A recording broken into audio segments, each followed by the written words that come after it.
క్షణక్షణం మారిపోతున్న తమిళనాడు రాజకీయాల్లో మరో ట్విస్ట్ చోటు చేసుకుంటోంది. ఇవాళ గవర్నర్ అపాయింట్మెంట్ ఖరారు కాలేదు. వేరే కార్యక్రమాల్లో గవర్నర్ బిజీ అంటూ విజయ్కి లోక్ భవన్ వర్గాల నుంచి ఫోన్ వచ్చిందట. మెజారిటీ సభ్యుల పూర్తి వివరాలు రేపు లోక్ భవన్ ఆఫీస్లో ఇవ్వాలి అని చెప్పి వాళ్ళు విజయ్కి సూచించారు. అన్నీ సానుకూలంగా ఉంటే ఎల్లుండి గవర్నర్తో విజయ్ భేటీ జరిగే అవకాశం ఉంది.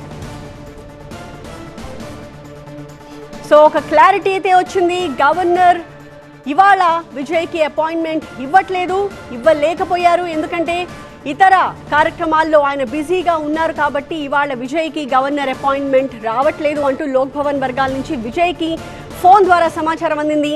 సో మెజారిటీ సభ్యులు ఎవరెవరు ఆ కంప్లీట్ లిస్ట్తో రేపు లోక్ భవన్ ఆఫీస్లో వచ్చి ఆ లిస్ట్ మొత్తాన్ని లోక్ భవన్కి ఇవ్వాలి అని చెప్పి సూచించినట్టుగా తెలుస్తోంది.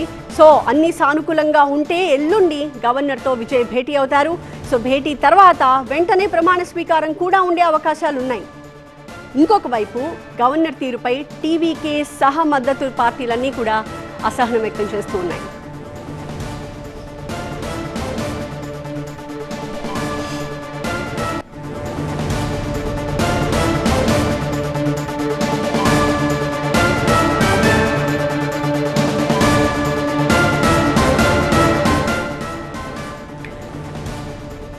సో మనం ఇందాకటి వరకు మాట్లాడుకున్నాము. విజయ్ లోక్ భవన్ వరకు వెళ్లారు, కానీ లోపలికి వెళ్లకుండా మళ్ళీ వెను తిరిగారు అని చెప్పి మనం మాట్లాడుకున్నాం. అందుకు కారణం ఏంటి అంటే వెరీ సింపుల్, గవర్నర్ అపాయింట్మెంట్ ఆయనకి లేదు. సో అపాయింట్మెంట్ లేకుండా గవర్నర్ని కలిసే అవకాశం లేదు కాబట్టి విజయ్ అక్కడి వరకు వెళ్ళినప్పటికీ వెను తిరగాల్సి వచ్చింది. అయితే ఇవాళ కొద్దిసేపటి క్రితమే టీవీకేకి సంపూర్ణ మద్దతు ప్రకటిస్తూ అటు వీసీకే ఇటు ఐయుఎంఎల్ కూడా లేఖలు విడుదల చేశాయి.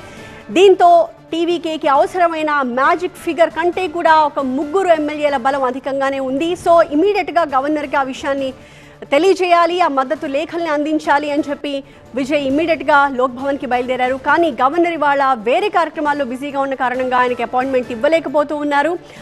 ఈ విషయాన్ని టీవీకేకి అధికారికంగా లోక్ భవన్ నుంచి ఒక ఫోన్ ద్వారా సమాచారం వెళ్ళింది. సో మా ప్రతినిధి మహాత్మా దీనికి సంబంధించిన డీటెయిల్స్తో మనకి లైవ్లో జాయిన్ అవుతూ ఉన్నారు. మహాత్మా, సో ఫైనలీ ఒక క్లారిటీ అయితే వచ్చింది.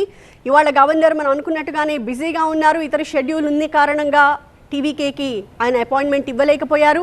సో ఎప్పుడు అపాయింట్మెంట్ ఉండబోతోంది, ఆ తర్వాత విజయ్ ఎప్పుడు ప్రమాణం చేస్తారు, క్యాబినెట్ ఎప్పుడు ప్రమాణం చేస్తుంది, దీనికి సంబంధించి is it too early to talk?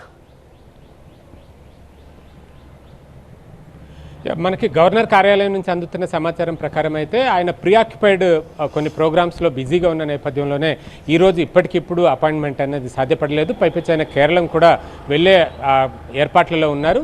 So governor కార్యాలయం టీవీకే చీఫ్ విజయ్కి ఫోన్ చేసి ఇచ్చిన సమాచారం ఏంటి అంటే ఈ మద్దతుకు సంబంధించిన లేఖలు, పత్రాలు, ఇతర డాక్యుమెంట్స్ ఏవైతే ఉంటాయో వాటన్నింటినీ రేపు గవర్నర్ కార్యాలయానికి వచ్చి సబ్మిట్ చేయమని చెప్పారు. వాటిని గవర్నర్ పరిశీలిస్తారు. ఏది కేరళం వెళ్తే కనుక వెళ్ళి తిరిగి వచ్చిన తర్వాత పరిశీలించి ప్రభుత్వం ఏర్పాటుకు ఆహ్వానిస్తారు.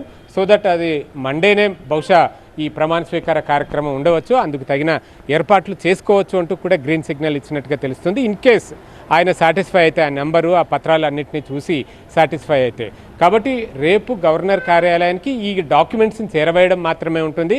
రేపు గవర్నరు ఉండరు, ఆయన కార్యాలయంలో పేపర్స్ ఇస్తారు కాబట్టి దానికోసం విజయే వెళ్లాల్సిన అవసరం కూడా లేదు. ఆ పార్టీ తరపు నుంచి ఎవరో ఒకరు ప్రతినిధులు ఆ పేపర్స్ తీసుకెళ్లి సబ్మిట్ చేస్తే సరిపోతుంది. మొత్తం దీనికి సంబంధించిన మిగతా ఎపిసోడ్ అంతా కూడా మండేనే చోటు చేసుకోబోతుంది. ఆ రోజు వీలుంటే విజయ్ వెళ్ళి పర్సనల్గా కలిసి గవర్నర్ తోటి తన బలానికి సంబంధించిన వివరాలను వివరిస్తారు. అప్పుడు గవర్నర్ ప్రభుత్వ ఏర్పాటుకు ఆహ్వానిస్తారు, ముహూర్తం కూడా ఖరారవుతుంది. ఆ మేరకు ప్రమాణ స్వీకారం కూడా ఉంటుంది. అంటే ఇప్పుడు కొంత విజయ్కి ముందస్తు కసరత్తు చేసుకోవడానికి కొంత బ్రీతింగ్ గ్యాప్ కూడా ఏర్పడింది. అంటే సీఎంగా తానొక్కడే ప్రమాణ స్వీకారం చేయాల్సిన పరిస్థితి హడావిడిగా చేస్తే గనక లేదు, ఇప్పుడు కొంత బ్రీతింగ్ గ్యాప్ అన్నది ఏర్పడింది. కాబట్టి ఎంతమంది క్యాబినెట్ మంత్రులు మొట్టమొదటి ఈ ఫస్ట్ ఫేజ్లో ఎంతమందిని పెట్టుకోవాలి, ఈలోపు ఈ మిత్రపక్షాలను కూడా కలుపుకోవాలా, ఎందుకంటే వాళ్ళతో ఖచ్చితంగా కొన్ని కండిషన్స్ మేరకే మద్దతు ఇచ్చారన్నది మనం స్పష్టంగా అర్థం చేసుకోవాలి. వాళ్ళు గవర్నర్కి ఇచ్చిన లేఖ కాబట్టి గవర్నర్ దగ్గర ఈ పొత్తులు బేరసారాలన్నీ ఆయన దగ్గర చెప్పలేరు కాబట్టి అందులో అన్కండిషనల్ సపోర్ట్ అన్న పదమే రాస్తారు. కానీ ఆ కండిషన్స్ అన్నీ తెర వెనుక జరిగాయి. అందుకే రాత్రంతా మంత్రాంగం మంతనాలు సాగించాల్సిన పరిస్థితి ఏర్పడింది. వీసీకే పార్టీతో సంఖ్యాబలంతో ఆ పార్టీ దగ్గర ఉన్న ఈ రెండు ఎమ్మెల్యేల సంఖ్యాబలం అయినప్పటికీ కూడా ఆ రెండే అత్యంత కీలకంగా మారాయి కాబట్టి వాళ్ళు బెట్టు చేసి కూర్చున్నారు. విజయ్ వదులుకునే తిరుచి ఈస్ట్ సీటును సైతం తమకు కావాలని కోరుకోవడంతో పాటుగా డిప్యూటీ సీఎం పదవిని కోరుతున్నారని చెప్పి తెలిసింది. దానికి అదనంగా ఇంకొక మంత్రి పదవిని కూడా డిమాండ్ చేసినట్టుగా తెలిసింది. సో దీని మీద ఆ రెండు పార్టీల మధ్య ఎటువంటి చర్చలు ఎలా కంక్లూడ్ అయ్యాయి, ఎక్కడ ఇద్దరు ఏకాభిప్రాయానికి వచ్చారు అన్నదైతే పబ్లిక్ డొమైన్లో సమాచారం లేదు. బట్ మొత్తానికి వీసీకే మద్దతుకి ముందుకొచ్చింది, లేఖ కూడా ఇచ్చింది. అన్కండిషనల్ సపోర్ట్ అంటూ గవర్నర్కి ఇచ్చిన లేఖలో దాంట్లో పొందుపరిచారు. దాంతో ఇప్పుడు నెంబర్ గేమ్లో విజయ్ ముందంజలో ఉన్నారు.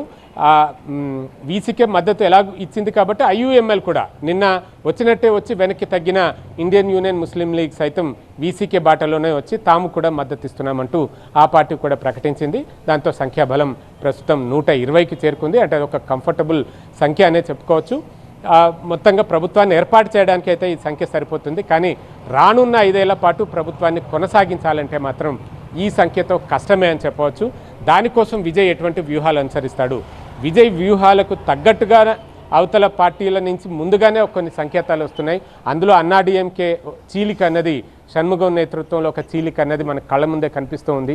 వాళ్ళు సెపరేట్గా ఒక క్యాంపులు పెట్టుకోవడం, మీటింగ్లు నిర్వహించుకోవడం, అందులో మెజారిటీ సభ్యులు టీవీకే విజయ్కి మద్దతు తెలపాలి. ఎందుకంటే ప్రజా తీర్పు చూసినా, ప్రజల్లో క్రేజ్ చూసినా విజయ్కే ఎక్కువగా ఉంది కాబట్టి ఆయనతో కలిసి వెళితే అధికారంలో వాటా కూడా దక్కుతుంది అన్న భావనలోనే మెజారిటీ అన్నాడీఎంకే ఎమ్మెల్యేలు ఉన్నట్టుగా తెలుస్తోంది. సో ఓవరాల్గా పిక్చర్ అంతా చూస్తుంటే అంత సానుకూలంగానే ఉంది. కానీ గవర్నర్ దగ్గర అపాయింట్మెంట్ దగ్గరే ఈ డిలే అన్నది చోటు చేసుకుంటుంది. ఏదేమైనా మనకి మండేకి ఒక పూర్తి క్లారిటీ వచ్చే అవకాశం కనిపిస్తుంది. Right, thank you Mahatma. So అది ఇప్పుడు క్లారిటీ వస్తోంది.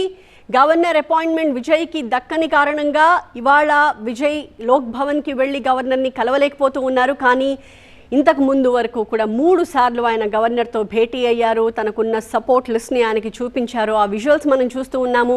3 సార్లు కూడా గవర్నర్ సంతృప్తి చెందలేదు విజయ్ దగ్గర ఉన్న బలానికి.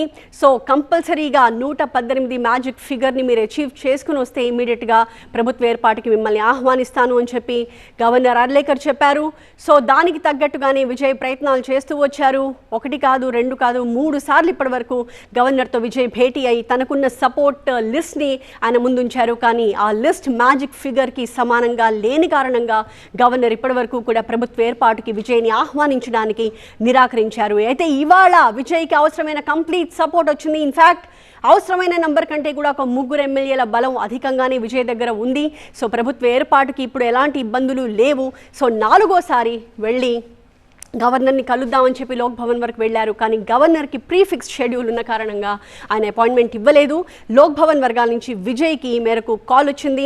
So governor Keralam tour finish చేసుకుని తిరిగి వచ్చిన తర్వాత ఆ లిస్ట్ని మొత్తాన్ని కూడా గవర్నర్ పరిశీలిస్తారు. సో రేపు వచ్చి విజయ్ టీవీకేకి ఏ పార్టీలు సపోర్ట్ చేస్తూ ఉన్నాయి, టోటల్గా ఎంత బలం విజయ్కి ఉంది ప్రభుత్వాన్ని ఏర్పాటు చేయడానికి అన్న లిస్ట్ని రేపు లోక్ భవన్లో అందించాలి అని చెప్పి లోక్ భవన్ వర్గాల నుంచి, అధికారుల నుంచి విజయ్కి ఫోన్ వచ్చింది. ఆ తర్వాత గవర్నర్ ఆ లిస్ట్ని పరిశీలించిన తర్వాత ఒక ఫైనల్ కాల్ తీసుకుంటారు. ఆ తర్వాత సీఎంగా విజయ్ ప్రమాణ స్వీకారం, మంత్రుల ప్రమాణ స్వీకారానికి సంబంధించి ఒక డేట్ అండ్ షెడ్యూల్ ఫిక్స్ అవుతుంది.